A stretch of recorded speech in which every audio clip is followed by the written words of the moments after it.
So with Bella snoring away in the background, I see this all the time because, a number of people, they get in touch or, what's that noise in the background? But anyway, so a physically healthy 28-year-old woman who suffers from depression and has autism and a borderline personality disorder will end her life with euthanasia, she has said.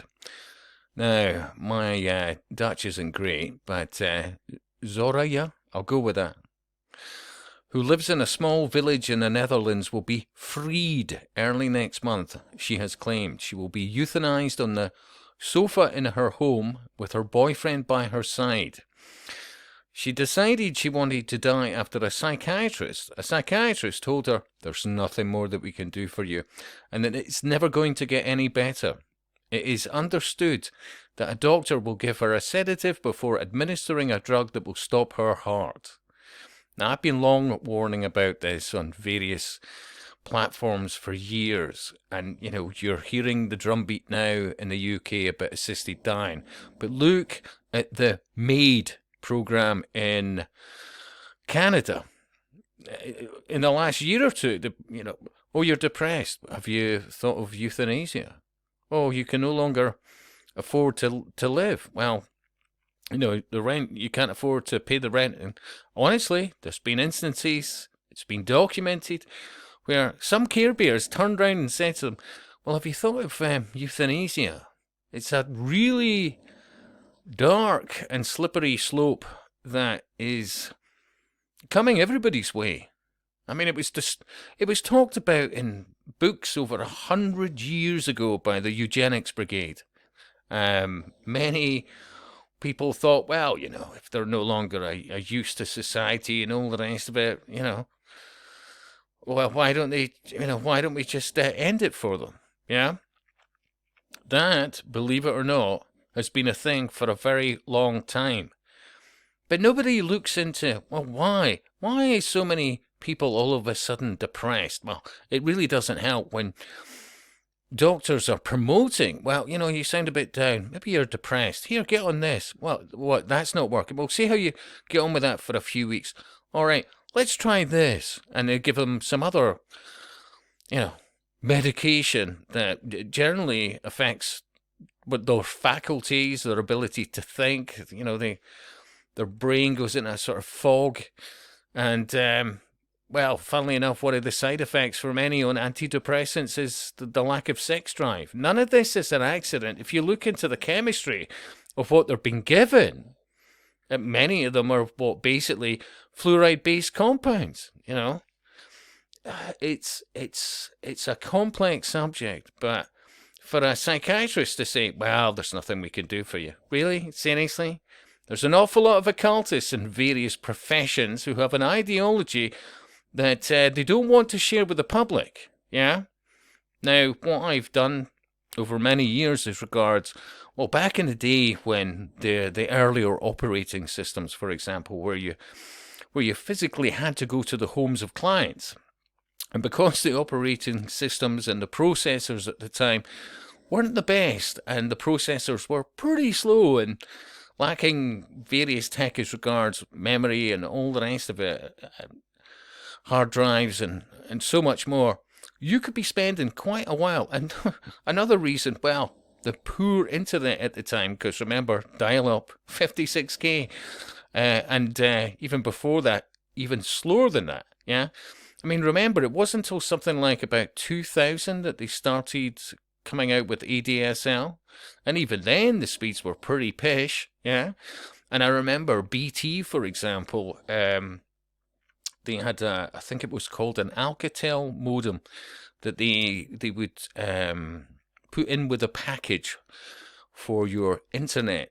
And at the time, BT was having a lot of problems because it wasn't powered, the modem. So the modem was getting the power from the USB.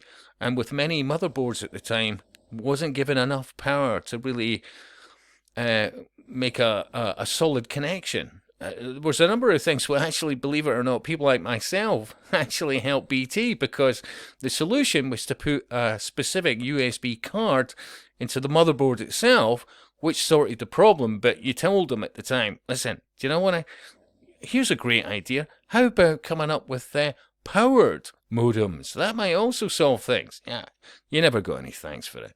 Usual Masonic shenanigans. You help various Masons within these organizations. They took the adulation for it all, and they were apparently seen as the solvers. There was an awful lot of really good people in IT at one stage who were, shall we say, independent. Yeah. It's a very complex subject. I mean, you could talk for hours. But anyway, back to this. Depression. Autism. Let's focus on autism, yeah? They've known for a very, very long time that there is a definite connection between autism and heavy metals, yeah? But they don't really tell the public about this. Type it in, autism and heavy metals, yeah? It's inarguable that there is a common running theme. Now, because it's YouTube, and hey, good God, here we go again, but it's hard to say words without, triggering something of which all of a sudden you've got next to zero views, but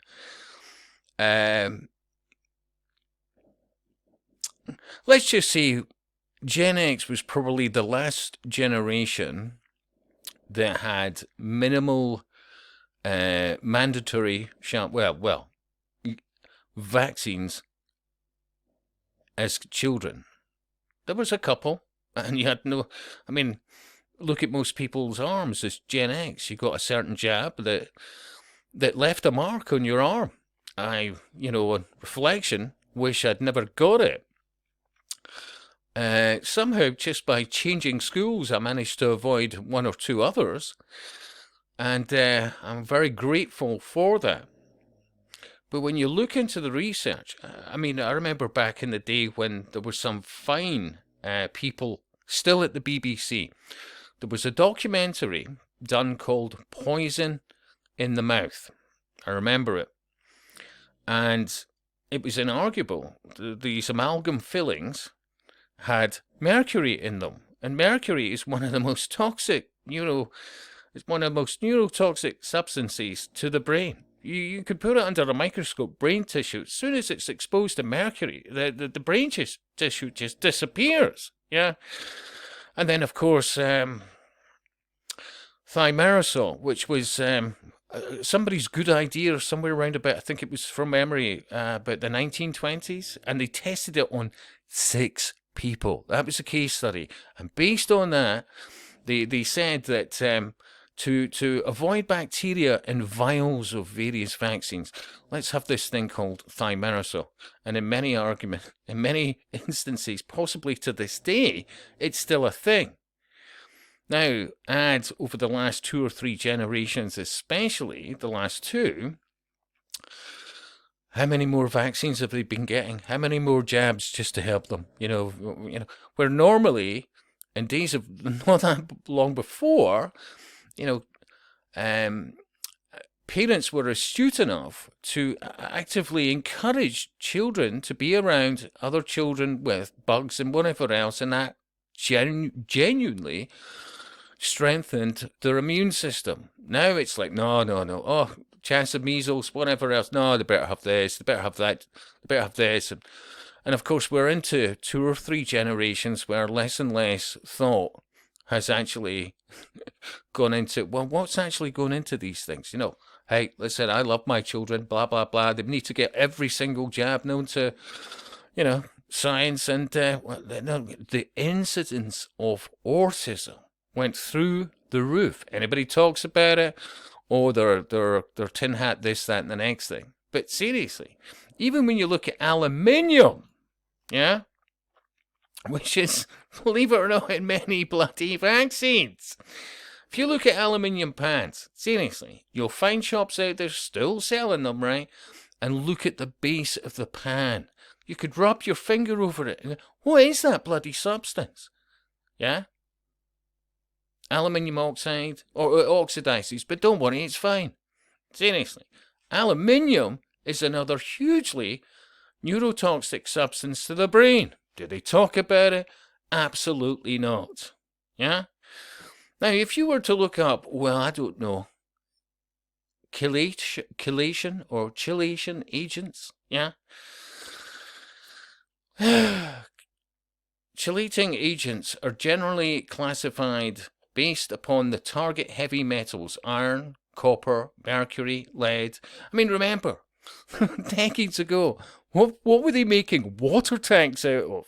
Knowing full well that lead was a hugely neurotoxic substance to the brain. Yeah? There's still many lead pipes around there. Yeah? And what does government say? Well, if there's a risk that you've still got lead pipes around, just run the tap for a wee while before you drink the water. Seriously.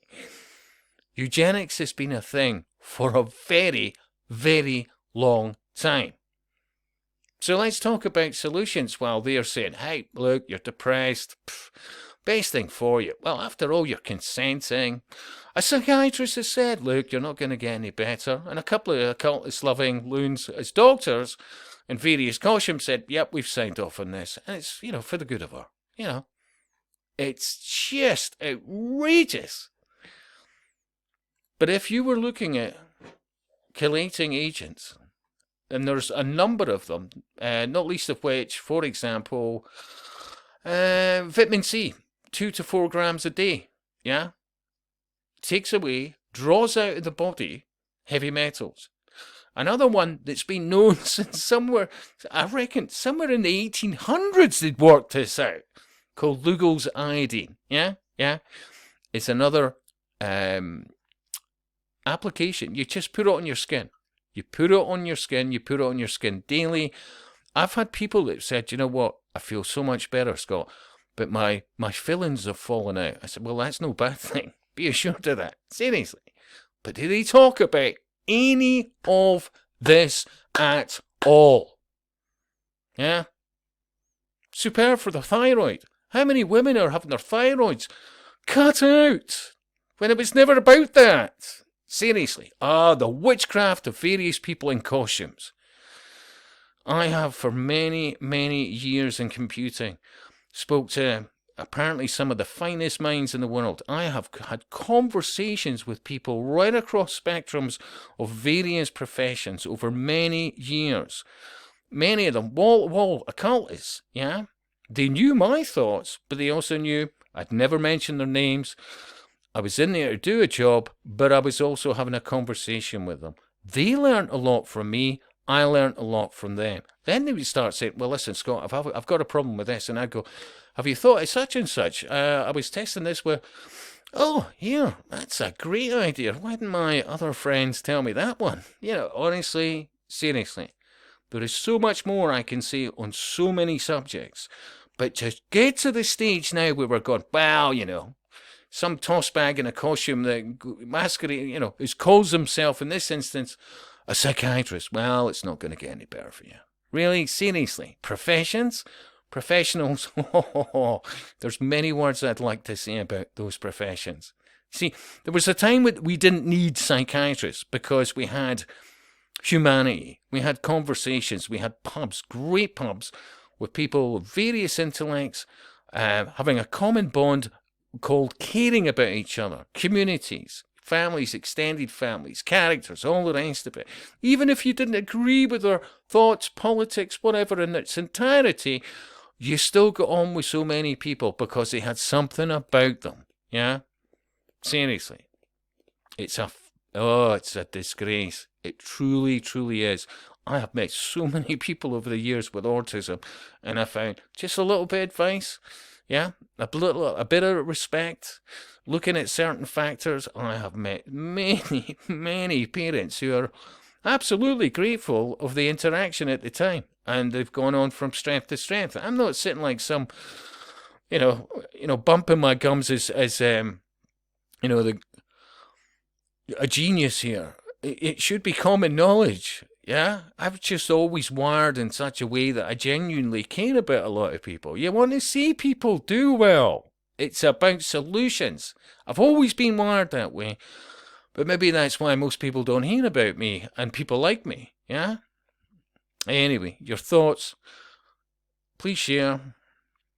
Maybe I should do more on the subjects. Maybe I should be doing more on various subjects related to things like this. I cannot tell you enough how many people I've met over the years with autism, and it actually turns, for many of them, it's about things like heavy metal poisoning, the amount of, toxicity through heavy metals that they've got in their brain. It's just astounding when you actually advise some solutions. The difference in them is phenomenal. Yeah? It's... All I'm saying is it's still all to play for. There is so many solutions out there. And start researching. Seriously. Don't just accept whatever some tossbag in a costume tells you. And I'll speak to you soon.